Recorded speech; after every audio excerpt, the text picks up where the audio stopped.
Hi, I'm Tom Brookshire. And I'm Pat Summerall. Last week, the Miami Dolphins finally did what we've been expecting for a while now. They became the only team ever to win their first 14 games of the season, and they could go 17-0, I guess. Well, Pat, that's right, but I have a feeling the next 3 are going to be tougher to get than the first 14 were.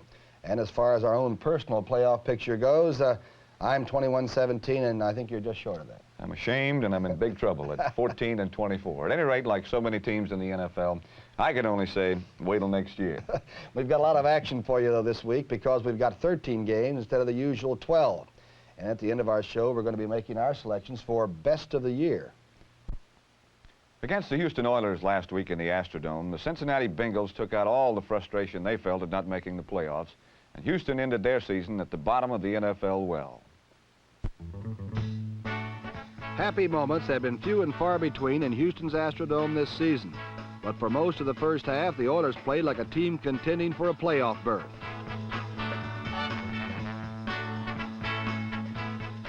Kent Nix directed the Oiler offense and passed his team confidently through the heavily favored Cincinnati Bengals.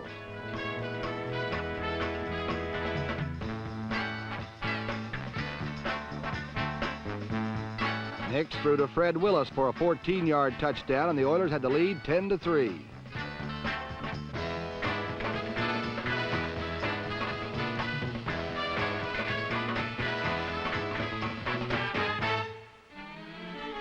But in the second half, the Bengals roared to life and clawed the frightened Oilers to shreds.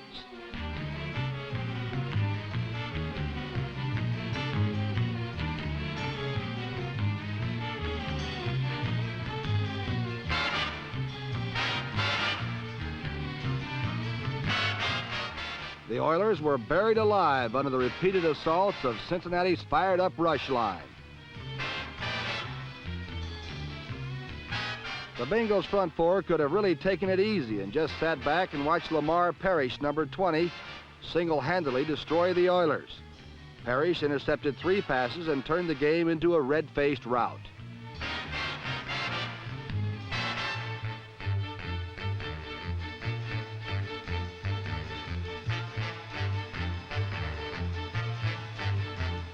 Parrish picked off 1 sideline pass and galloped in for a score.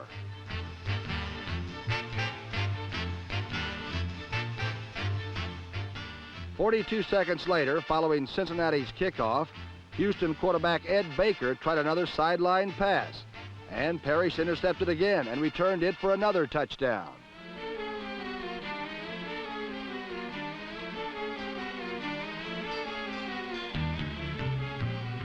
Three minutes later, Neil Craig pulled down one of Baker's passes, and he too raced for a Bengal score.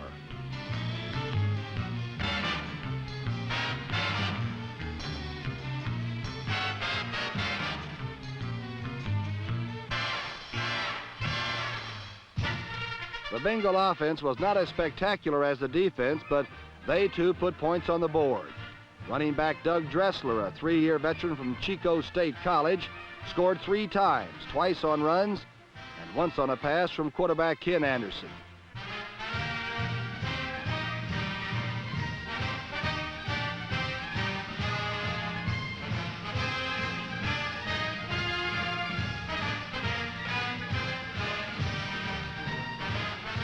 When it was finally over, the Bengals had amassed 61 points, and hapless Houston had lost its 13th game.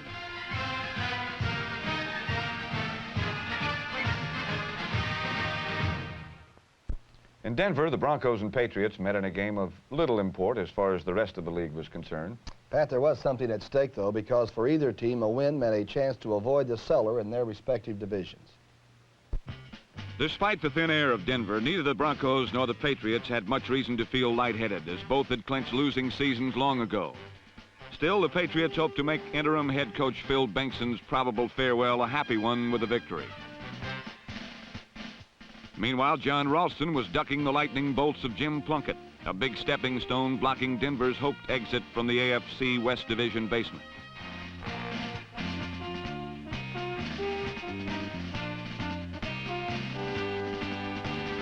Plunkett proved less of an obstacle than expected as the Broncos kerplunked Plunkett 6 times, held him touchdown passless, and forced him into literally off-balance deliveries.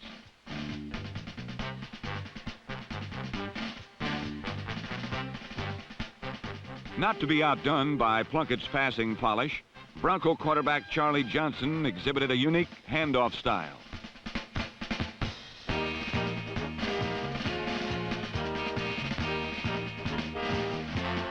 For New England, their best offensive weapon was the pass interference play.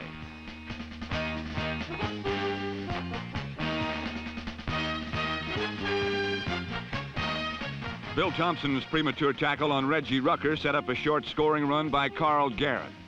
Later, an interference call on Chip Myrtle set up this Garrett touchdown.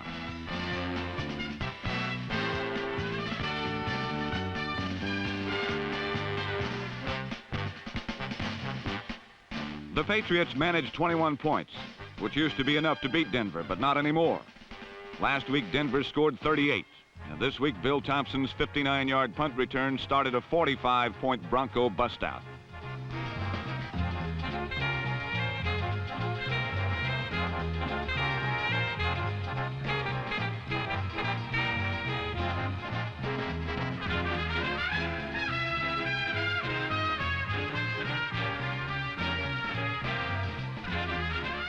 Thompson's return set up one of 2 Floyd Little touchdown plunges, and a 15-yard burst by Fran Lynch gave the Broncos 3 touchdowns via ground assault.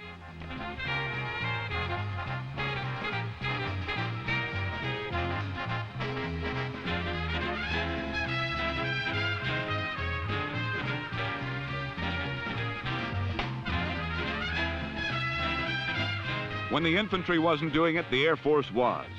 This Steve Ramsey to Rod Sherman rocket went for 51 yards, the game's longest play.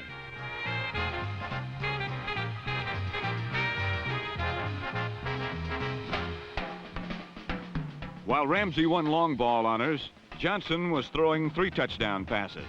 The first, a 20-yarder to Sherman. In all, 10 different receivers caught passes for 341 yards. Haven Moses caught 3, including this 22-yarder for a score.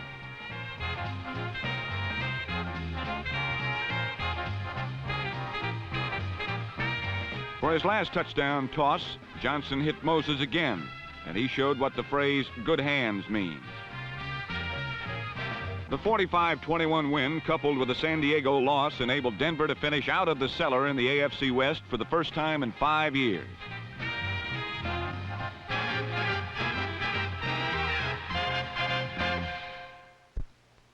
In New York, the Jets faced the Cleveland Browns, who paid little heed to the elements in their quest to capture first place in the AFC Central Division. At Shea Stadium, the wind chill factor registered 15 below, but neither frigid temperatures nor chilly winds could stay the diehard.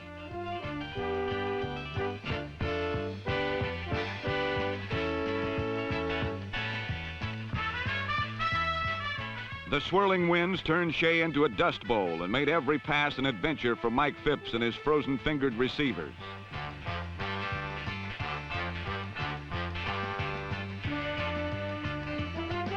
So the Browns stuck to the ground and were rewarded with a pretty 27-yard touchdown run by Bo Scott.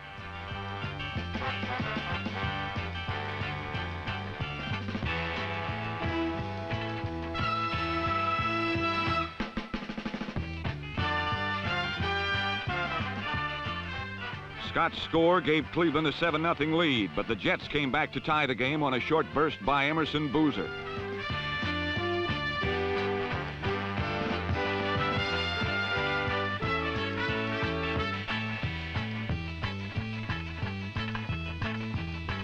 Then the Browns' defense rose up and clamped down on the Jets' runners. New York used Bob Davis instead of injured Joe Namath. This pass was deflected and intercepted by tackle Walter Johnson, number 71.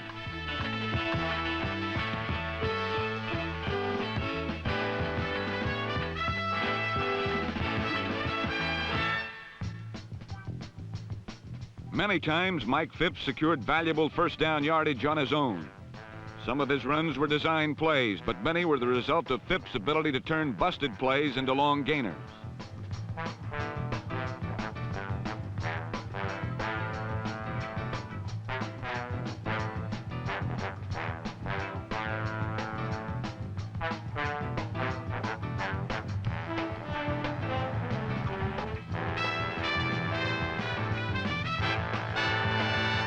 With the score tied at 10 in the third quarter, Phipps revved up his seldom-used right arm and tossed an 80-yard touchdown to Frank Pitts, the Browns' only legitimate game breaker.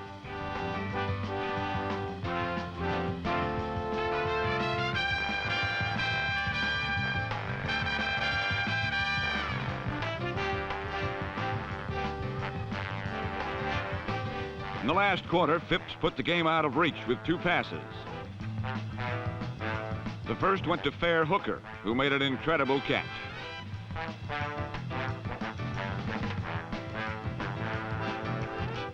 The second was a bullet to the post to Frank Pitts, as the Browns' 26-10 victory vaulted them from the cold into a playoff meeting with the sun-kissed Dolphins in Miami.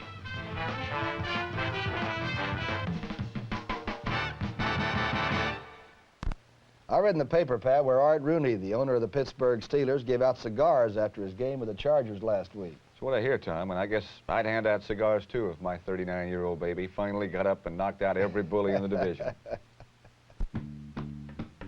Last September, Steeler coach Chuck Noll predicted his team would bring the city of Pittsburgh its first football divisional championship. At 6:45 p.m. Eastern Standard Time, Noll's prediction came true when his team crushed the San Diego Chargers 24-2.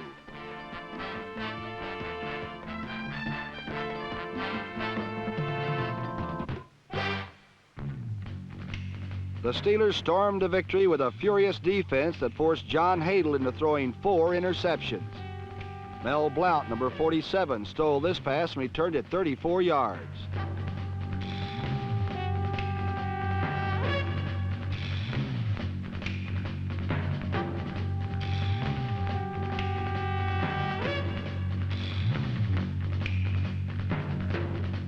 Out-hit and out-hustled by the Steeler defense, the Chargers failed to cross midfield in the first half.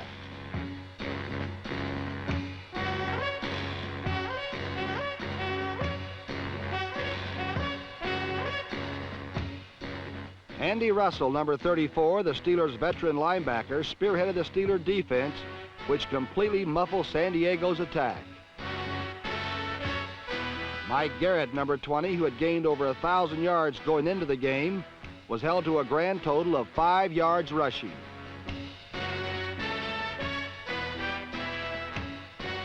The Chargers lost the ball 3 times on fumbles and never threatened the Steelers' goal line.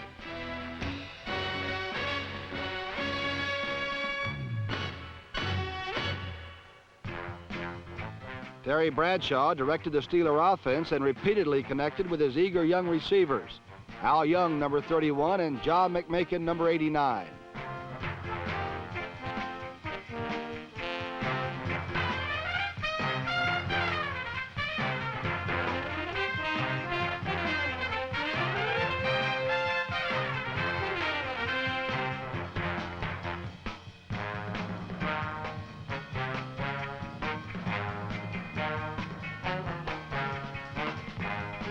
Bradshaw teamed with Ron Shanklin for a 17-yard score and then handed to Franco Harris for another, as the Steelers closed out their greatest season ever with their 11th victory and the division title.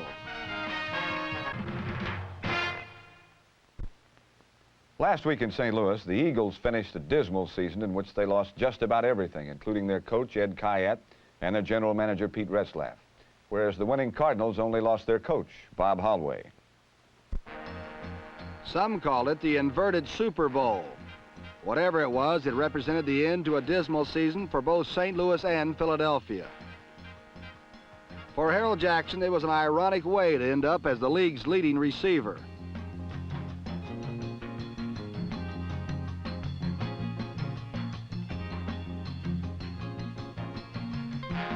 But for the Eagle offense, it was business as usual.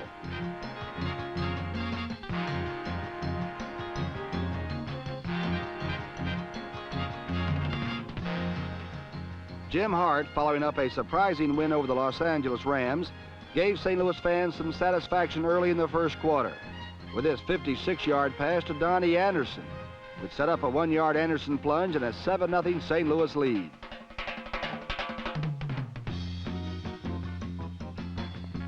Hart came back with a perfect 41-yard strike to rookie Bobby Moore, and the Big Red led 14-0 in the first quarter. After 3 Tom Dempsey field goals, Hart, having one of his best days ever, gave St. Louis a 21-9 third quarter bulge with his 65-yarder to Walker Gillette.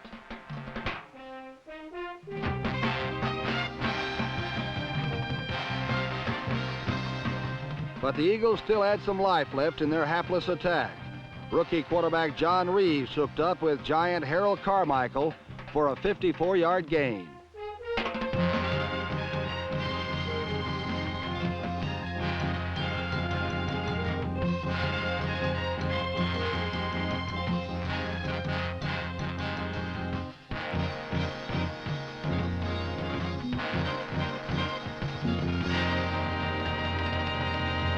Three plays later, Reeves again connected with Harold Carmichael, and the Eagles had closed the gap to 21-16.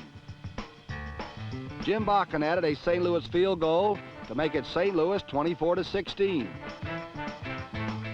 Then timeout was called, and Larry Wilson accepted the game ball, and his incredible 13-year career officially came to an end. 8 times All-Pro, 52 interceptions, the innovator of the safety blitz. For Larry Wilson, 13 super years can only lead to a well-earned spot in the Hall of Fame. With Wilson gone and Bob Hallway in his last minutes as head coach of the Cardinals, John Reeves found Billy Wallach in the end zone for one last gasp, but the Big Red won 24-23. The final score assured one record for the Eagles, the worst scoring offense ever in a 14-game season.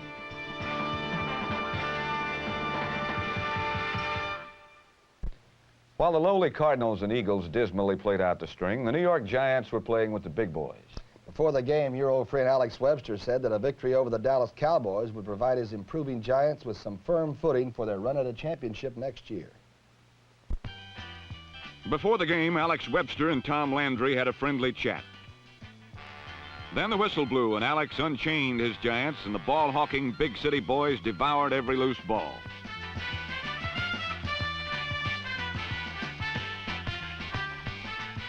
The old coast-to-coast combination of Craig Morton to Bob Hayes ran afoul of free safety Spider Lockhart's meticulous timing.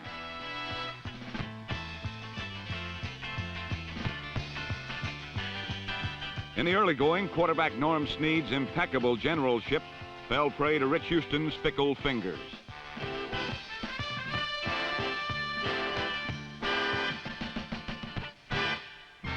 Undaunted, Snead eye-faked Cowboy safety Cornell Green, number 34. Green went one way while Snead delivered a perfect pass to Ron Johnson for a touchdown.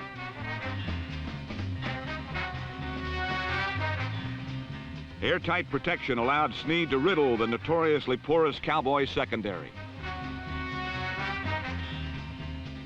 The Cowboys were forced to blitz, and Snead dropped a pass over number 52, Dave Edwards, to Rich Houston, who beat Charlie Waters for a score, and New York led 20-3. The sleepwalking Cowboys sparked to life when Charlie Waters stole a Snead pass intended for Houston.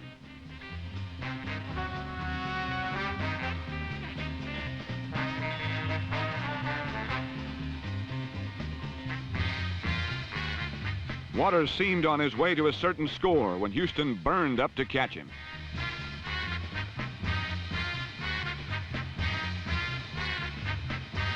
The stunned Cowboys were never able to register a touchdown, even with Roger Staubach at quarterback.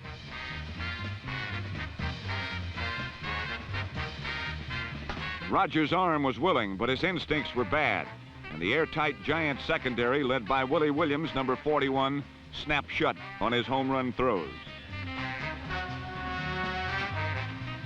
Williams palmed the ball like it was a grape as New York showboated past the playoff-bound Cowboys.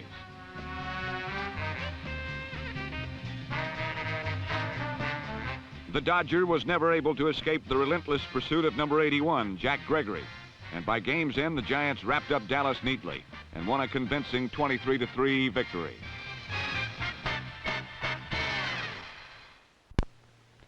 Last week in rainy, muddy Oakland, the Raiders met the Chicago Bears in a tune-up game before their playoff debut. And the only bright tune for Chicago was the performance of their all-purpose running back, Bobby Douglas. Neither murky skies nor muddy fields seemed to bother number 48, Ron Smith, as he took the opening kickoff 94 yards to give the Chicago Bears a quick lead over the playoff-bound Oakland Raiders.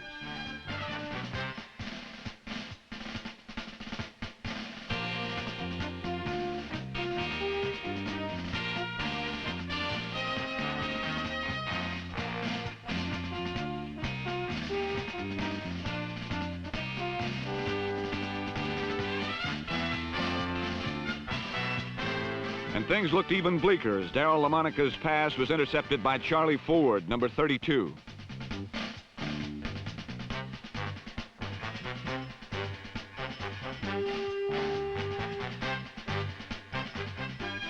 But the poised Raiders pulled in their belts, and led by number 34, Gus Otto, they began to stick.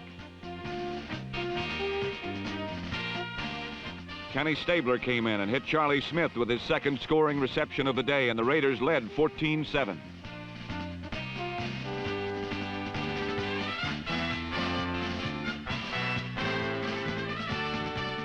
The Bears roared back, and on a block punt touchdown, they tied the game at 14.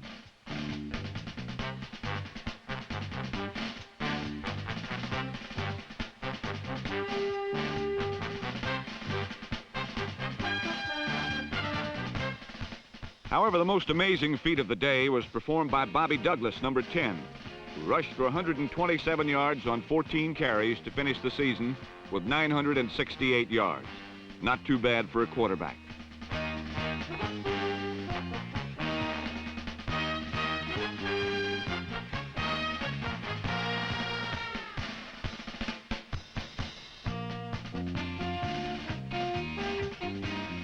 But the Raiders' more conventional ground attack proved stronger as Clarence Davis, number 28, sloshed 45 yards to a score to give Oakland victory number 10.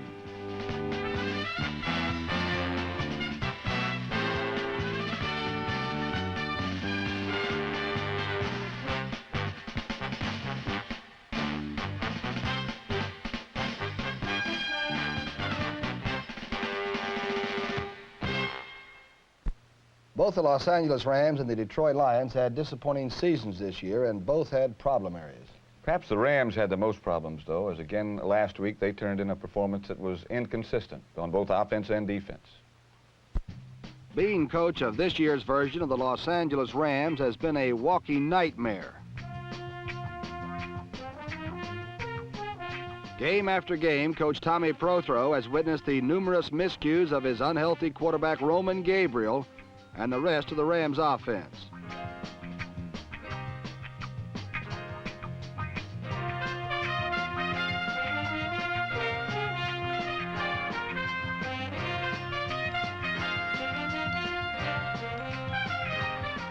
Last week against the Lions, an inconsistent Los Angeles defense sometimes managed to sparkle.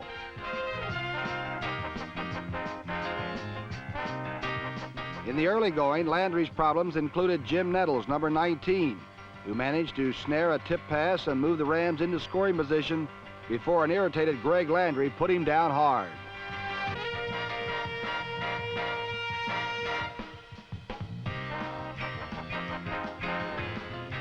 Then Gabriel connected with Lance Rensel, number 13, to push the Rams into the lead.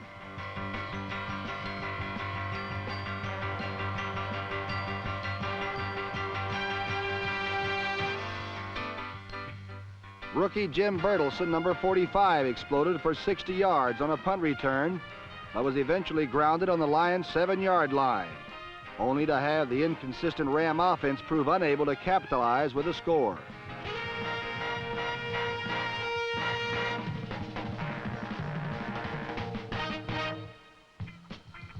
With the Rams now faltering, Greg Landry combined with tight end Charlie Sanders, number 88, for a near touchdown.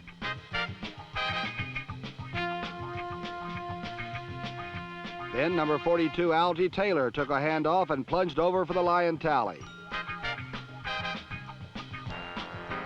Once again, the Rams' sore-armed inconsistency hurt them badly, and Detroit's Rudy Redmond hurt them even worse by intercepting Gabriel's pass and jaunting 88 yards to the end zone.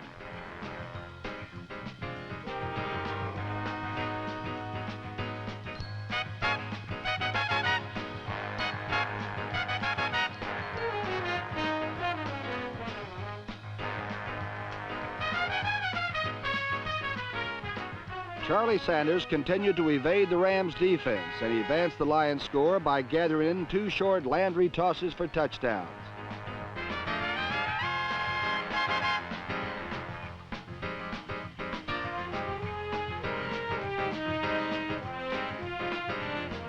In a battle of little consequence, the Lions soundly subdued the ever-faltering Rams in the season finale of a disappointing year for both teams.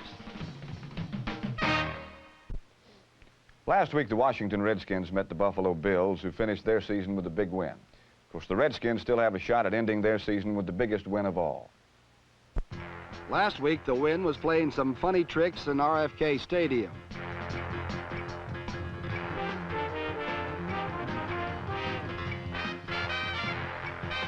The Bills' cold-weather defense was playing some tricks of its own, as Redskin runner Herbert Mulkey, number 28, found out.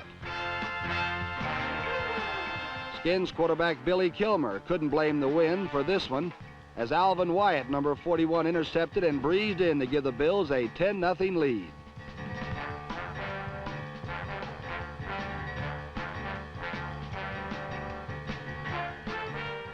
The Washington retaliatory attack was led by Herb Mulkey, as he flashed for 35 yards in this play.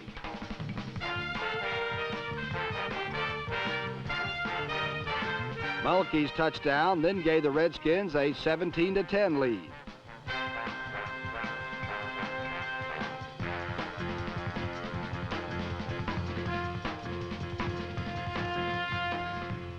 Infantry ground power was the Bills' answer, as O.J. Simpson, the NFL's leading rusher, knotted the game at 17 all.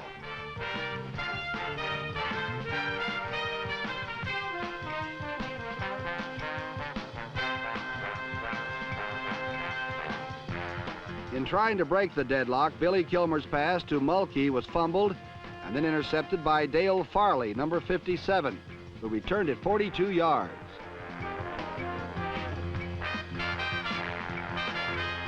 Two plays later, Jim Braxton, number 34, blasted in as the upward-bound Buffalo Bills bounced the playoff-bound Washington Redskins 24-17.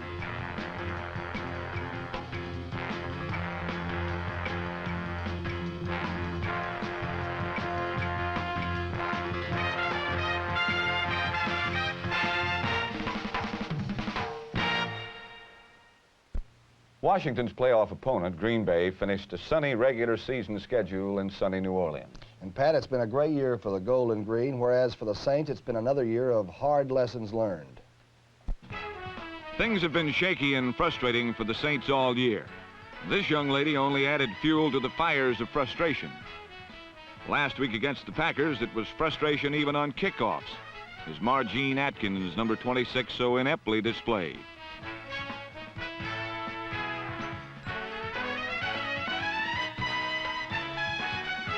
There was frustration written all over the face of Archie Manning as he got a close-up of the Green Bay defense.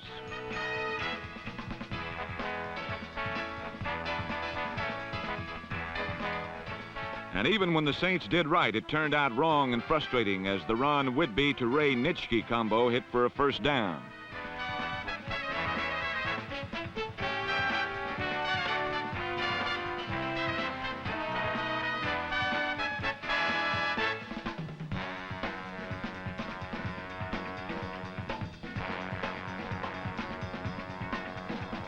Scott Hunter, number 16, finished the job, and Green Bay was on the way.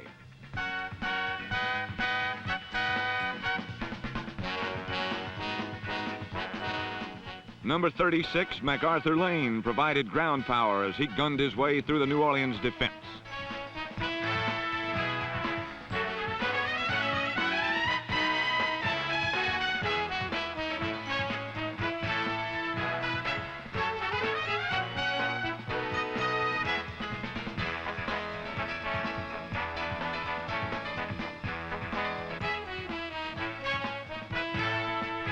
Then Jerry Taggy, riding behind a dark green wave, rolled in for the score.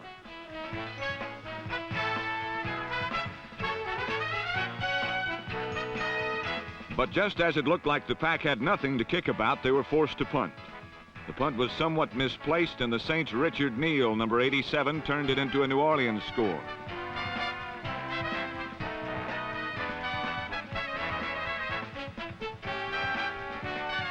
On a repeat, we can see that Ron Whitby's punt hit Jim Carter, number 50, and the Saints gobbled up the score.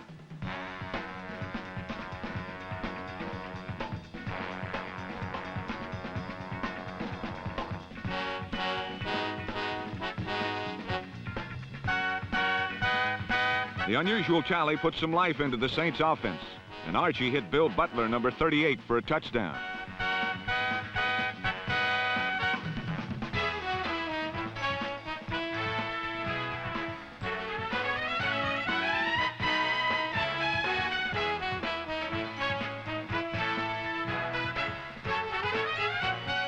Manning then whistled one to Margene Adkins, who made a good catch despite some hangers-on.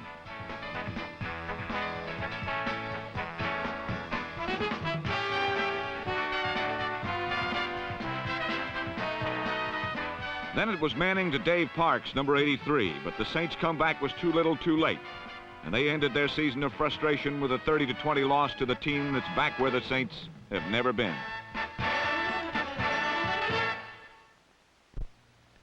Last week, the Kansas City Chiefs and the Atlanta Falcons met in a game that had no playoff reward at stake. Yet each team had its reasons for wanting to win. For Hank Stram, a win against the Falcons would avert his worst record since 1963. For Norm Van Brocklin, a victory over the Chiefs would give him his best record ever as head coach of the Rising Falcons.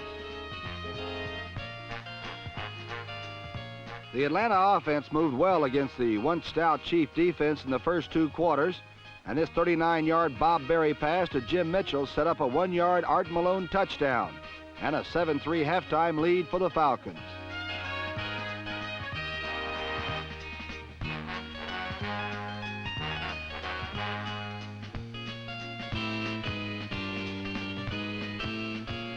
Len Dawson, closing out his 16th season with an 18 for 26 performance, put the Chiefs in the lead with this 15-yard touchdown pass to Otis Taylor.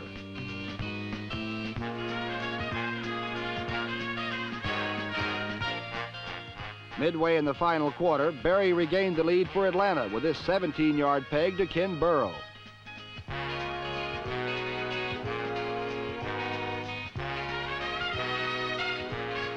The happy Falcons cinched a victory.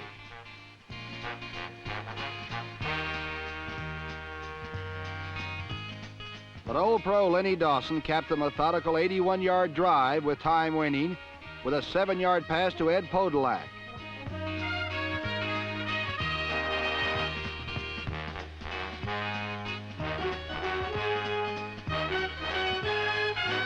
Podolak's catch gave the Chiefs a 17-14 win and closed out one of their most disappointing seasons on a somewhat happy note. But it was still hard to forget the preseason Super Bowl hopes which flew so high in Kansas City. For Dave Hampton, number 43, the day was hard to forget, period. Through 14 games, Hampton had hammered into defenses, giving power to the Atlanta offense. Today was to be his turn to go over the magic 1,000-yard mark.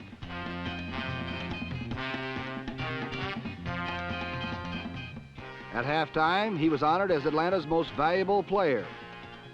Then early in the fourth quarter, he cracked through the 1,000-yard barrier and got a game ball and a standing ovation. Incredibly, a few plays later, he was thrown for a 6-yard loss, which put him back under 1,000 yards, and he never regained the lost yards. At game's end, all he could do was kiss the milestone goodbye and wonder what could possibly be more frustrating. The San Francisco 49ers had to overcome the Minnesota Vikings in order to claim the championship of the NFC West. You were out there, Pat. In order to do that, an old hand named John Brody had to reach deep into his bag of Christmas tricks. Well, I'm not too sure whether or not I believe what the Miami Dolphins accomplished this year. I never thought a team could get through it all undefeated, but the Dolphins did it, and I'm glad I was around to see it. The Dolphin dynasty, according to all the signs, is emerging as the top story in professional football in 1972. Through 13 weeks, the Dolphin juggernaut has rolled through the NFL undefeated, untied, highly scoring, and hardly scored upon. And now in the last week of the regular season, only the decayed Baltimore Colts stood between the Dolphins and an historic, unprecedented 14th consecutive victory. Almost mechanically, without force of emotion, the Dolphin machine went smoothly to work, eating up the few minutes remaining in the perfect season of the Miami Dolphins.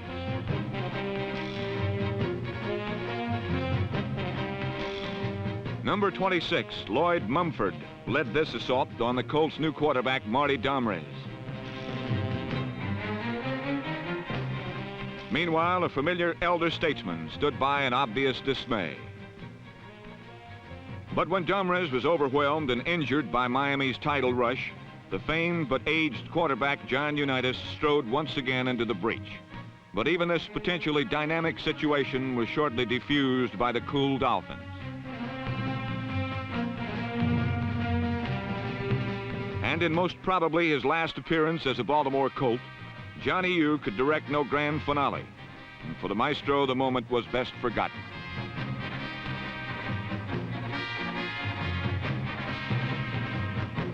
Garo Yepremian kicked the Dolphins into the lead. And Earl Morrall hit Paul Warfield to gain a 16-0 advantage as the Dolphins did what needed to be done to secure their undefeated season. Almost symbolically, this remarkable team, having won all year on depth, showed it would be well for the playoffs when Bob Greasy replaced Earl Morrall in the fourth period.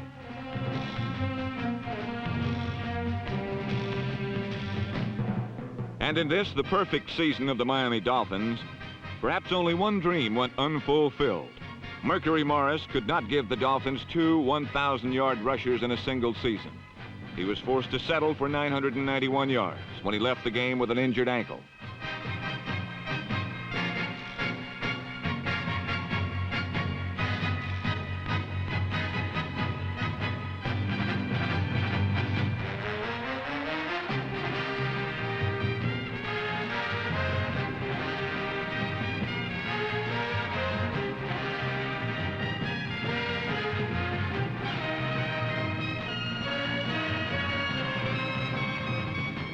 And if there is any ill omen for the Dolphins, it is this game ankle, an injury perhaps needlessly sustained for individual achievement at the greater expense of the team.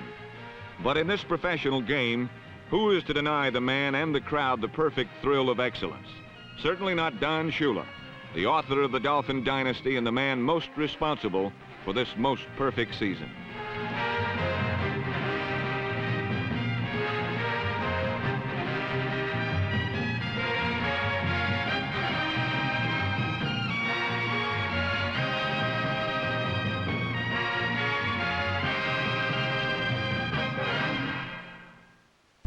Our congratulations to the Miami Dolphins and their fans. A truly well-coached, well-disciplined team that never let up, Pat. Right on all counts, Tom. In fact, I think they could be considered the team of the year in our best of the year picks. I agree, Pat, and although we've got a week to go on the show, let's make our best of the year picks. Now, based on the regular season, what are your thoughts about the rookies of the year? Well, that's going to be a tough choice. Yeah, I think the two top contenders, in my idea at least, would be Chester Marcole from Green Bay and Franco Harris from Pittsburgh. Marco the kicker, huh? Right. I'll throw in young Bertelsen, the rookie with the Rams, too. Those are Oh, three he had a rookies. good year, didn't he? Real good.